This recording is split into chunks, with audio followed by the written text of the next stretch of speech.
7 महीने से बंद पड़ी एयरलाइन गोफर्स्ट को जिन रूट्स से सबसे ज़्यादा कमाई होती थी, अब उन रूट्स पर दूसरी एयरलाइन फ़ायदा उठा रही हैं। गोफर्स्ट के लिए सबसे व्यस्त रहने वाले रूट्स पर बीते 7 महीने के दौरान किराए में करीब 2.5 गुना बढ़ोतरी हो चुकी है।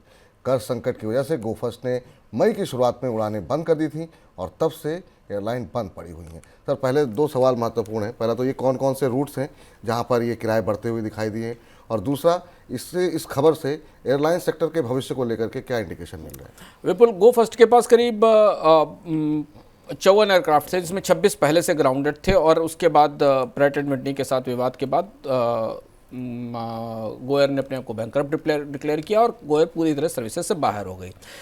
इसका असर हमें बाजार, पूरे एविएशन बाजार पर दिखाई दिया, क्योंकि उड़ानों की कमी हुई, जहाज़ों की कमी हुई। जिन रूट्स पर सबसे ज़्यादा किराए बढ़े और इसका असर किराए बढ़ने के तौर पर सामने आया। करीब करीब 200 के आसपास फ्लाइट्स गोयर प्रतिदिन चलाती थी, जिसमें 25,000 से 30,000 यात्री यात्रा करते थे। ये पूरा मार्केट है, 25-30 हज़ार यात्री अब निर्भर हो गए दूसरी एयरलाइंस के ऊपर। तो जो रूट्स हैं जहाँ किराए गोफर्स्ट के बंद होने के बाद 2.5 गुना तक बढ़े हैं, उनमें दिल्ली श्रीनगर का रूट है, मुंबई गोवा का रूट है, दिल्ली लेह का रूट है, दिल्ली पुणे का रूट है और दिल्ली अहमदाबाद के रूट हैं। इन रूट पर सबसे तेज़ी से किराए बढ़े हैं। और दूसरी महत्वपूर्ण बात ये कि इंडिगो के विमान भी ग्राउंड हो रहे हैं तकनीकी कारणों से।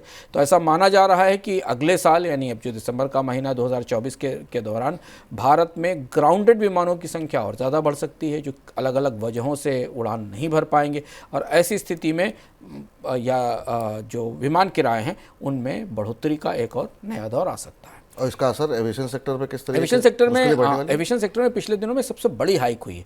अगर आप ध्यान से देखें तो कंपनियों ने फ्यूल के कारण फ्यूल सरचार्ज लगाना शुरू किया है।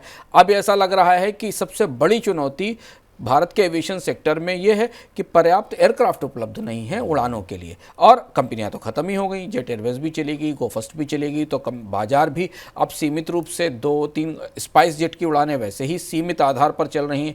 तो इंडिगो और एयर इंडिया समूह, जिसमें विस्तारा और एयर एशिया हैं, इनके बीच में भारत का बाजार आमतौर पर अब सिमट गया है और इनमें भी इंडिगो के पास विमानों की कमी दिख रही है। इधर देश के आम नागरिकों के लिए सस्ते में हवाई सेवा उपलब्ध कराने के लिए सरकार ने जिस उड़ान योजना को लॉन्च किया था, उसके तहत कई एयरलाइन कंपनियों ने उसके लिए आवंटित रूट्स पर कभी ऑपरेशन शुरू किया ही नहीं। ऐसी 6 एयरलाइन कंपनियां हैं जिन्होंने ऑपरेशन शुरू ही नहीं किया है। सरकार की तरफ से संसद में जानकारी दी गई। सरकार की तरफ से ये भी बताया गया कि फिलहाल 9 एयरलाइन कंपनियां उड़ान सेवा के तहत उड़ानों का संचालन कर रही हैं।